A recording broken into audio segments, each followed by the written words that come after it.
இப்போ இருக்கிற மாதிரி எல்லா மாவையும் நம்ம ஊற்றி எடுத்தாச்சு. இங்க பாருங்க பொரிக்கும்போது இது மாதிரி சாஃப்ட்டாக இருக்கணும். ரொம்ப கரடு முரடா பொரிச்சு எடுத்துறக்கூடாது.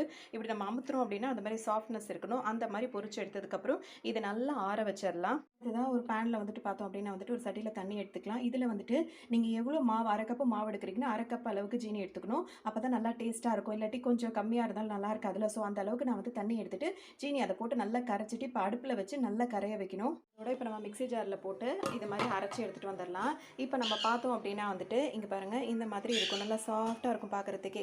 அந்த மாதிரி இருக்கும். இந்த மாதிரி அரைச்சி எடுத்துகிட்டு வந்துட்டு எல்லாத்தையும் இப்போ ஒன்றா மிக்ஸ் பண்ணிடலாம். இப்போ நம்ம ஜீனியை போட்டு கரைய வச்சோம் பார்த்தீங்களா, அது கூட நீங்கள் ஒரு ஏலக்காய் தட்டி போட்டுடலாம். நான் வந்துட்டு பார்த்தீங்கன்னா குங்குமப்பூ தான் போட்டிருக்கேன். ஸோ அந்த மாதிரி போட்டு நல்லா இந்த மாதிரி ஒரு 4 கொதி வந்ததுக்கப்புறமா இப்போ நம்ம அரைச்சி வச்சுருக்கோம்ல அந்த தூளை இதில் சேர்த்துடலாம். அப்புறம் இந்த மாதிரி ஒரு பேனில் அழகாக ஊற்றி வச்சிட்டோம் அப்படின்னா வந்து செட் ஆகிடும். இது சூப்பராக நம்ம கட் பண்ணி கூட அப்படியே சாப்பிட்லாம். நீங்கள் அப்படியே இப்படி எடுத்து சாப்பிட்டாலும் நல்லாவே இருக்கும். கடலை மாவில் ஒரு சூப்பரான ஹல்வா ரெசிபி தான் இது. இந்த ஸ்வீட் நீங்கள் சாப்பிட்டு பாருங்கள், உங்களுக்கு அவ்வளோ பிடிக்கும்.